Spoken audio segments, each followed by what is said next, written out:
et je vois les effets positifs sur la société. La collaboration avec mes collègues et mon manager est limpide et nous nous soutenons mutuellement. Après le travail, je peux alors faire ma séance de sport. Mes muscles souples et forts répondent à la fonte sans effort ni grincement. Je peux dépenser mon salaire pour acheter des chaussures made in France en matière éco-responsable qui rémunèrent à leur juste valeur les ouvriers. Et finalement, le soir, je discute avec mon épouse de ses joies et de ses peines, de ses états d'âme. Nous nous écoutons mutuellement, nous nous comprenons sans écueil et nous nous soutenons avec le sourire. Je peux alors m'endormir serein pour une nouvelle nuit de repos complet. 0 à 100%, on est où? Je viens de traduire en termes contemporains le 7e jour de la création quand Adam et Ève étaient dans la présence de Dieu. Bon, voilà, j'ai imaginé ce que ça pourrait donner aujourd'hui dans une communion parfaite avec Dieu et les uns envers les autres. Alors j'ai compris avec vos sourires bon, voilà, on n'y était pas trop. Et on pourrait se dire sur de complètement reposé à complètement vidé, je ne demande pas de réponse à voix haute, où vous vous situez. Où vous vous situez. Et c'est la réalité de notre vie. C'est la réalité de notre vie ici-bas. Et on va voir que Jésus nous invite à goûter à nouveau, partiellement, cette vie bonne qu'il voulait nous offrir au début. Mais ce n'est bien sûr pas facile et nous avons besoin de nous obstiner pour saisir le repos que Jésus nous offre. On doit s'obstiner. Alors je vous invite à ouvrir vos Bibles dans Luc chapitre 6, versets 1 à 5.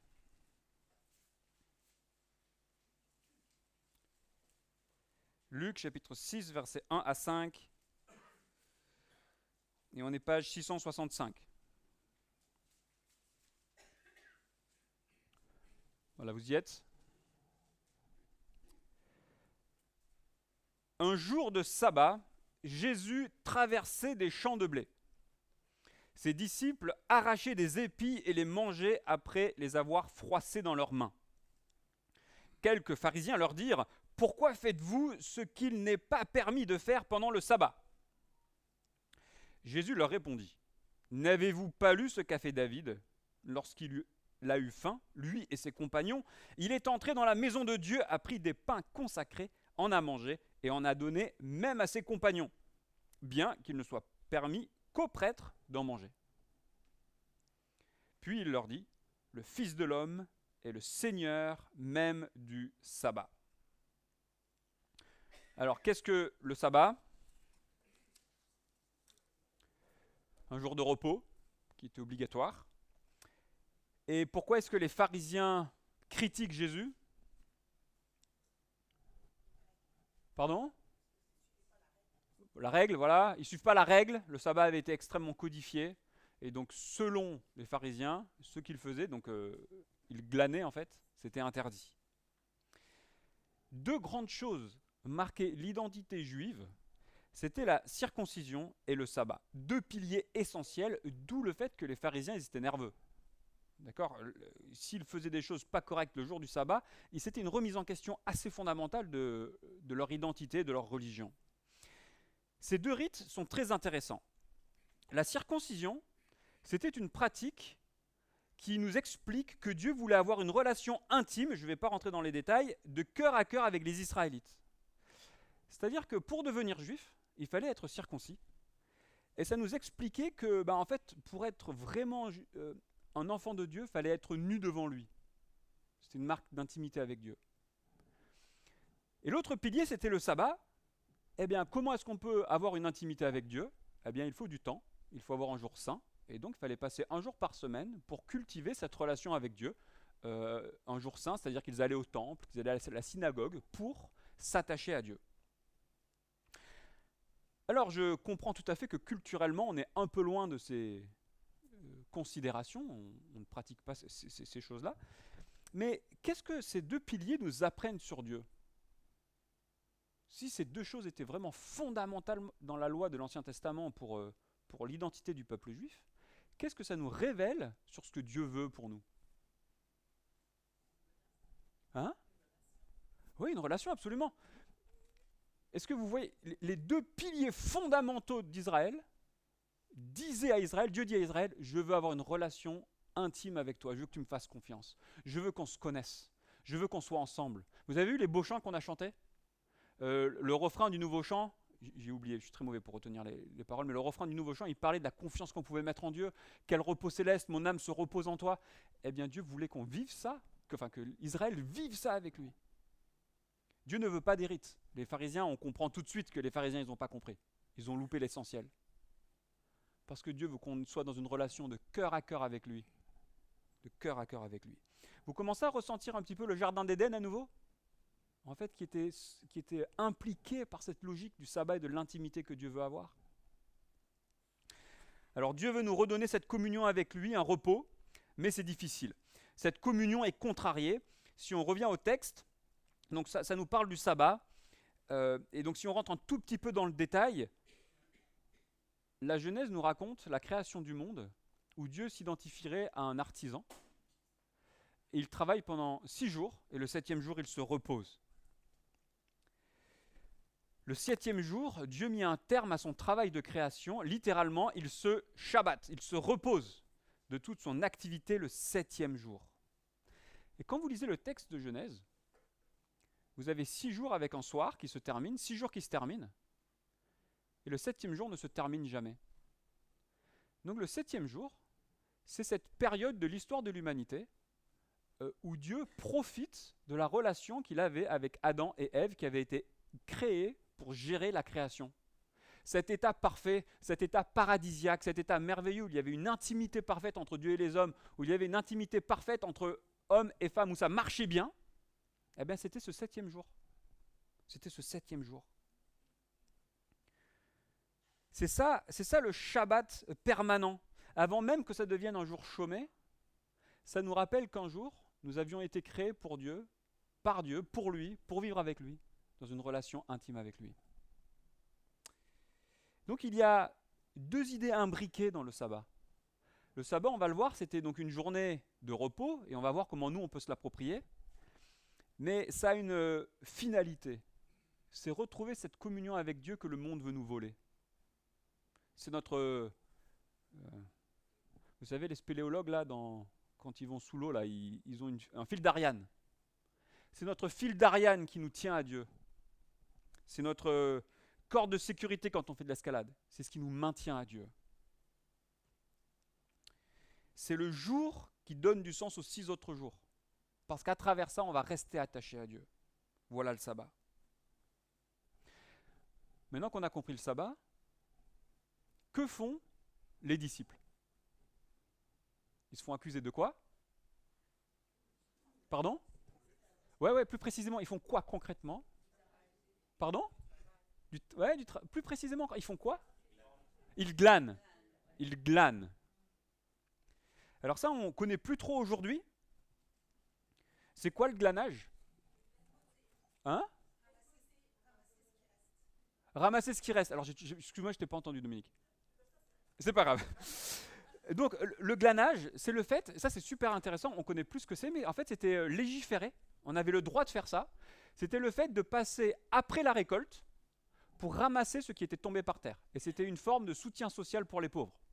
Donc, le maraudage, de passer avant la récolte, de taper dans les arbres fruitiers et le blé avant la récolte, c'est interdit, c'est du vol.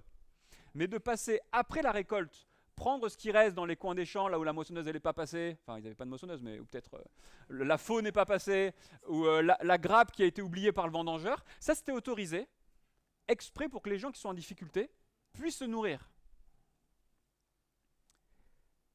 Mais est-ce que le glanage, c'est l'ambiance d'Éden? Ah non, qu'est-ce que ça révèle le glanage? La misère, la pauvreté. Comment est-ce qu'un agriculteur devait se nourrir au temps d'Israël? De ses récoltes. Et quand vous lisez l'Ancien Testament, c'est un peu long, mais vous voyez que Dieu est préoccupé pour que chaque famille ait sa terre. Et Dieu promet à chaque famille, si tu m'es fidèle, si tu respectes le sabbat, si tu respectes chaque année 7 ans, enfin toutes les 7 années le repos de la terre, je vais te bénir. Tu vas avoir un travail qui va être fructueux, tu vas te nourrir de ton propre travail. Et là, en fait, ils expérimentent l'inverse. C'est la difficulté. C'est Jésus qui vient s'identifier aux pauvres. C'est la galère. Donc déjà dans le texte, on a le contraste qu'aujourd'hui, on ne vit plus ce 7e jour de la création. On ne vit plus ce qu'on a été créé. Qui galère au travail? Qui est frustré de son travail parce que ça ne va pas aussi bien qu'il voudrait que ça aille? Ben, nous tous. Ben, c'est ce qu'on lit dans le texte. C'est ce qu'on lit dans le texte. Donc comment retrouver cette communion avec Dieu? Comment retrouver ce sabbat? Eh bien dans l'Ancien Testament, vous aviez une communion avec Dieu partielle. On va lire le 4e commandement. Souviens-toi de faire du jour de repos un jour saint, un jour dédié à Dieu. Pendant 6 jours, tu travailleras et tu feras tout ce que tu dois faire, mais le 7e jour est le jour du repos de l'Éternel, ton Dieu. Tu ne feras aucun travail, ni toi, ni ton fils, ni ta fille, ni ton esclave, ni ta servante, ni ton bétail, ni l'étranger qui habite chez toi. En effet, en 6 jours, l'Éternel a fait le ciel, la terre, la mer et tout ce qui s'y trouve, et il s'est reposé le 7e jour. Voilà pourquoi l'Éternel a béni ce jour du repos et en a fait un jour saint. On se tourne vers lui. La motivation, c'est d'imiter Dieu. Et est-ce que ce n'est pas magnifique ce qui est écrit là? Est-ce que ce commandement, il n'est pas beau? C'était il y a 3500 ans. Donc l'esclavage, quand quelqu'un ne pouvait pas payer ses dettes, il se vendait comme esclave. Et là, on dit, ben ok, tu peux avoir des accidents de la vie, mais tout le monde, 1 jour par semaine repos. Et plus que ça, respecte le jour du repos en faisant un jour saint, tu te souviendras que tu as été esclave en Égypte et que l'Éternel ton Dieu t'en a fait sortir avec puissance et force. Voilà pourquoi l'Éternel ton Dieu t'a ordonné de respecter le jour du repos. Non seulement Dieu donne de bonnes choses, mais en plus il rend capable son peuple de le faire. Son peuple qui était esclave en Égypte, il n'y avait pas de jour de repos. C'était brique. Lundi, mardi, mercredi, jeudi, vendredi, samedi, dimanche, brique. Tu travailles, brique. Et Dieu arrache son peuple à l'esclavage pour leur donner un repos, pour que le peuple se reconnecte à Dieu. Mais on n'est plus dans ce Shabbat 7 jours sur 7 d'Éden. On est dans un sabbat 1 jour sur 7. 1 jour sur 7. Mais vous avez 1 jour sur 7 qui donne du sens aux 6 autres. C'est partiel. C'est partiel. Et non seulement c'est partiel dans l'Ancien Testament, mais en plus, la communion avec Dieu est attaquée. La communion, le sabbat avec Dieu est attaqué par Pharaon, qui veut refuser au peuple de Dieu que d'aller dans le désert pour communier avec son Dieu. Mais dans notre texte, le sabbat, le repos avec Dieu est attaqué par une contrefaçon. Les pharisiens avaient extrapolé les règles du sabbat pour en faire une norme fatigante. Ils interdisaient bien sûr le travail, donc labourer, transformation de la nourriture, le travail des bouchers, mais ils disaient aussi, par exemple, il ne faut pas défaire des nœuds. Voilà, si tu défais des nœuds, tu as enfreint le sabbat. Certains disaient qu'il ne fallait pas porter d'enfants. Quand vous allez encore aujourd'hui à Villeurbanne, vous voyez autour de la synagogue, le samedi, parfois vous avez des gens, que je suppose qu'ils sont juifs, qui crient à leur famille « Envoie-moi les clés par la fenêtre ». Parce que l'électricité, c'est du travail. Appuyer sur un bouton, c'est interdit. J'ai acheté un appartement par un promoteur juif, eh bien, j'avais pas de store électrique. Parce que l'électricité, c'était un travail. Donc j'avais des stores manuels. Vous comprenez? Donc vous avez quelque chose qui est bon, et juif ou pas juif, les religieux, on fait tous la même chose, hein. On prend quelque chose que Dieu nous donne qui est bon, et on le pourrit nous-mêmes avec nos règles pourries et humaines et religieuses. C'était devenu un fardeau. Au lieu d'être ressourcé, c'était un fardeau. Et il y a une troisième attaque. Regardez ce que le prophète Amos, on est quelques siècles avant Jésus-Christ, regardez ce que le prophète Amos dit au peuple d'Israël. Vous dites, quand le début du mois sera-t-il passé afin que nous puissions vendre du blé? Quand finira le sabbat afin que nous puissions ouvrir les greniers? Qu'est-ce que ça révèle sur leur cœur? Pardon? Impatient de quoi? Ça arrête, pourquoi faire? Pour l'oseille, pour se faire des affaires, pour vendre. Le gouverneur Néhémie, quand vous lisez Néhémie, les gens ils étaient tellement affamés de business que le gars il a dit, ok, je vais fermer les portes de la ville du vendredi soir au samedi soir, comme ça il n'y a plus de business, vous ne pouvez plus rentrer faire le marché. 2, si vous continuez à rester devant la porte, je vous tue. Parce que les gens étaient tellement affamés de business qu'ils sacrifiaient l'identité du peuple entier de se tourner vers Dieu pour augmenter les marges. Donc notre communion avec Dieu est attaquée, oui, par les religieux, mais elle est aussi attaquée par notre propre cœur. On dit qu'on veut Dieu, mais en fait, entre la carrière, la jolie maison et Dieu, qu'est-ce qu'on veut en fait? Qu'est-ce qu'on veut? Qu'est-ce qu'on veut? Dieu veut une communion avec Dieu, mais nous sommes attaqués par le monde qui nous entoure. C'est un combat, le travail nous inonde. Si vous êtes en famille, souvent il faut 2 salaires pour payer les factures. Le monde nous occupe et puis on a l'injonction au loisir. Et donc on est détruit. On est volé de notre intimité avec Dieu. Dieu veut une communion avec nous, mais nous vivons plutôt des rites religieux. On fait semblant. On fait semblant. Dieu veut une communion avec nous, mais on est partagé. On veut la communion avec Dieu, mais... Et donc Jésus veut la restaurer. Une communion avec Dieu retrouvée. Donc Jésus est critiqué et il répond avec David. David, c'était une figure en Israël qui était inattaquable. Et donc Jésus dit, vous me reprochez d'avoir un peu touché à vos règles, mais David, lui, il a fait quelque chose de beaucoup plus grave. Il était en galère, c'était une fois où David était en train de fuir devant ses ennemis. Ah, ça va, c'est un enfant qui pleure.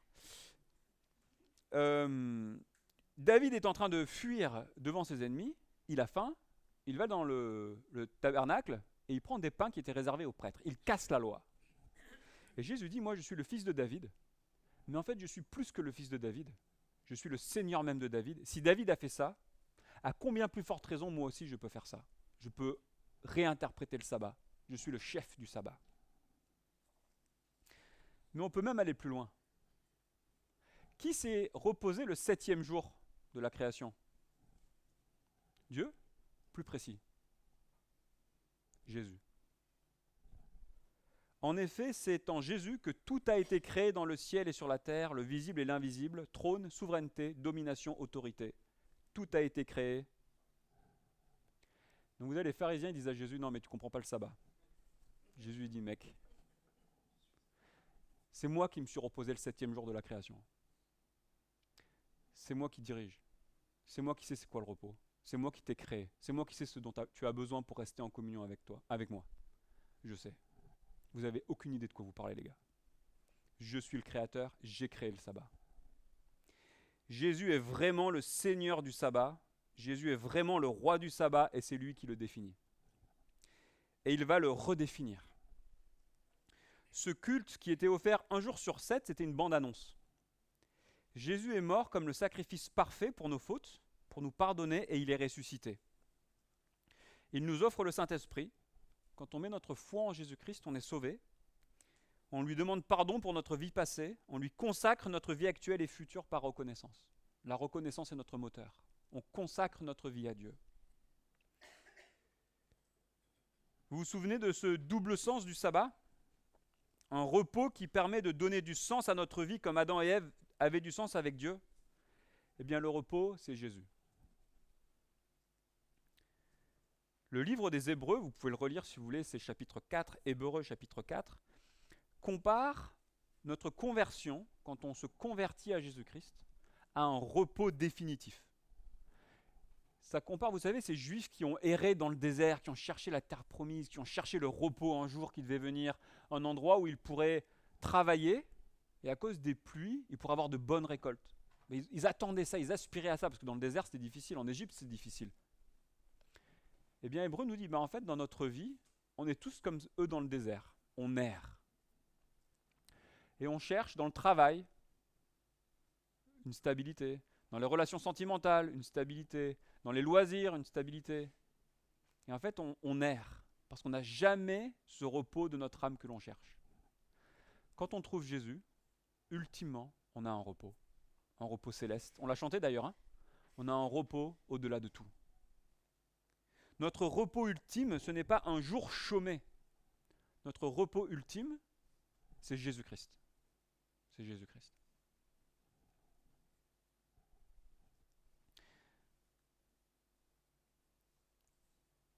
Notre rencontre avec Jésus-Christ transforme ensuite toute notre vie. Dans l'Épître aux Romains, vous avez 11 chapitres de théologie, et puis vous avez les derniers chapitres pratiques.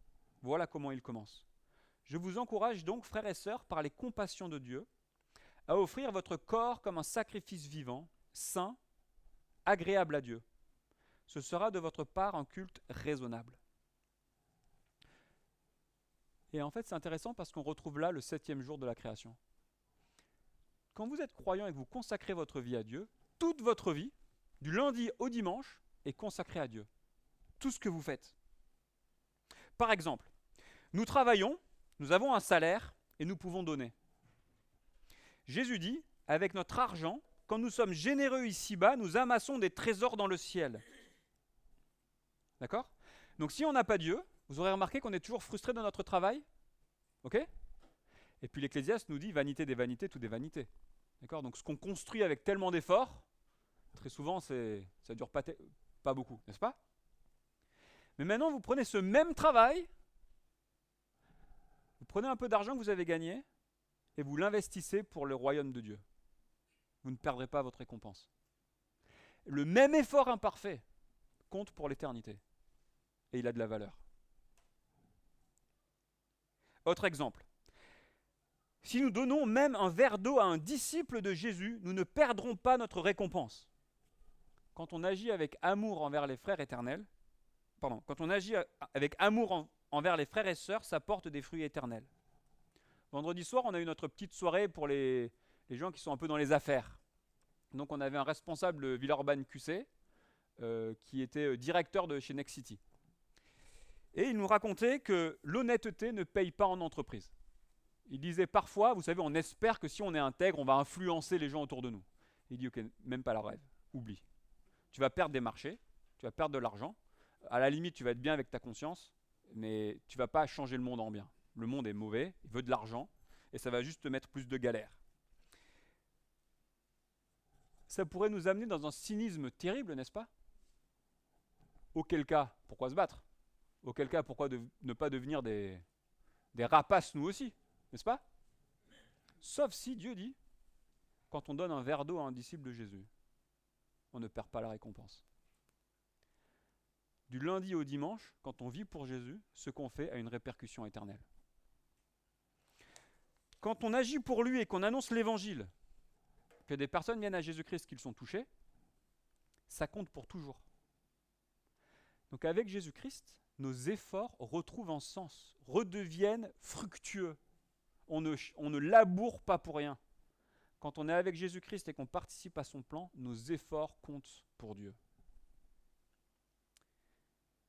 Alors j'espère que ce n'était pas trop théorique, j'espère que les exemples étaient compréhensibles, mais le sabbat que Dieu veut qu'on vive avec lui, en Jésus-Christ, c'est du lundi au dimanche, dans tout ce qu'on fait, qu'on travaille, qu'on éduque des enfants, qu'on respecte nos parents, qu'on serve à l'église, etc. Alors comment mettre en pratique ? 3 points pour conclure. Premièrement, Jésus est notre repos, est-ce que vous en profitez ? Premier point. Dimanche dernier, pour ceux qui étaient là, on a eu une magnifique prédication sur Apocalypse 4, sur Dieu qui règne. Vous avez vu l'actualité en ce moment ? Les petits dieux humains, là, ils sont chauds, là, ils montent les muscles. On a une belle prédication. Dieu règne. Le ciel s'ouvre, il y a un trône. Sur le trône, il y a Dieu. Devant le trône, c'est calme. Moi, ça a réchauffé mon cœur dimanche dernier. Enfin, ceux qui étaient là, j'espère que ça a réchauffé votre cœur, n'est-ce pas ? Ce n'est pas Trump, Poutine, Xi Jinping qui règne. L'agneau sur le trône règne. Ah, c'est bon ça. Hein ? Et il va terminer l'histoire. L'histoire a un but et on sait où on va. Eh bien, on vient à l'église pour se renouveler. Parfois on sert, mais aussi même à travers notre service, on se renouvelle, on réchauffe notre cœur. Est-ce que vous le ressentez ? Première étape. Réchauffez votre cœur. Vivez ce sabbat ultime avec Jésus. Peut-être que vous ne le ressentez pas encore. Eh bien, c'est peut-être le moment d'être sauvé. Est-ce que Jésus, c'est le berger de ton âme, une fois pour toutes ? Est-ce que tu veux trouver le repos de ton âme ? Demande pardon à Dieu. Repens-toi. Repens-toi d'avoir cherché le repos partout, sauf en Jésus. Accepte le repos. Accepte le pardon de Dieu. Accepte qu'il soit ton sauveur. Accepte qu'il soit ton roi. accepte qu'il soit ton chef et qu'il dirige ta vie et ton éternité. Attention, trop souvent on dit oui, oui, quand je dis ça le dimanche matin, tout le monde dit oui, oui, oui. Puis après, quand je suis en 1, je dis, est-ce que tu es sûr que tu es sauvé? Que Jésus est ton sauveur et le repos de ton âme? Ah, en fait, je suis pas sûr. Je suis pas sûr que Dieu m'aime, en fait. Si vous êtes encore là, arrêtez-vous. Changez tout. Revenez à Jésus. Jésus-Christ est mort une fois pour toutes. Et dans Hébreux 4, c'est dit, on trouve le repos une fois pour toutes. Et ce n'est pas une négociation par rapport à ses bonnes œuvres.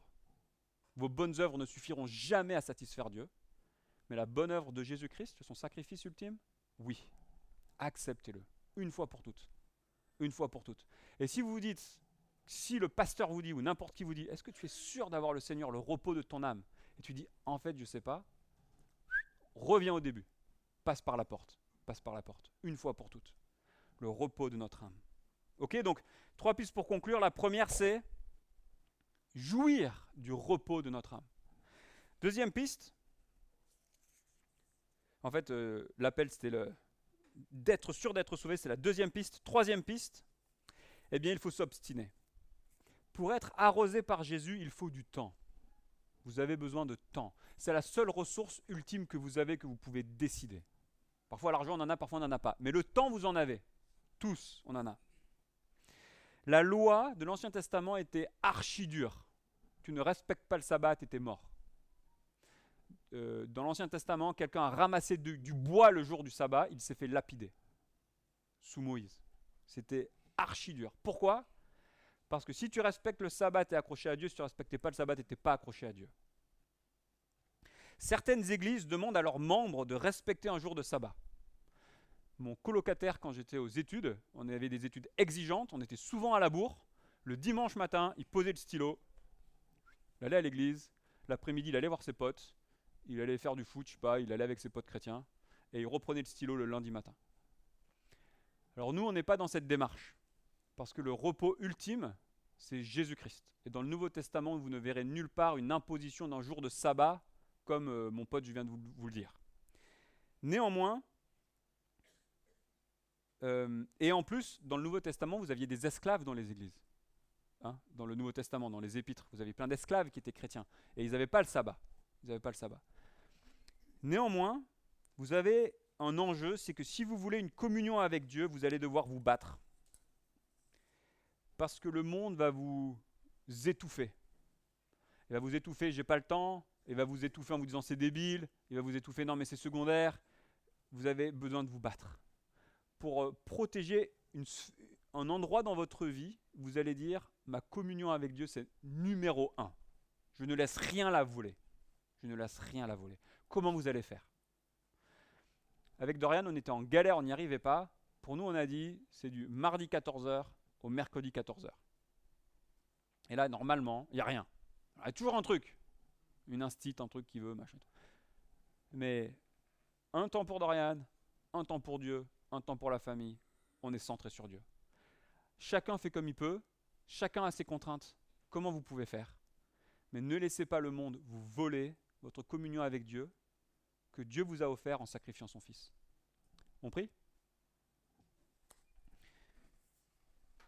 Seigneur, on sent tous les jours que notre vie ne roule pas comme elle devrait rouler, qu'on n'est plus dans une communion intime avec toi et qu'on n'est plus dans une communion les uns avec les autres comme on le souhaiterait, y compris dans nos familles.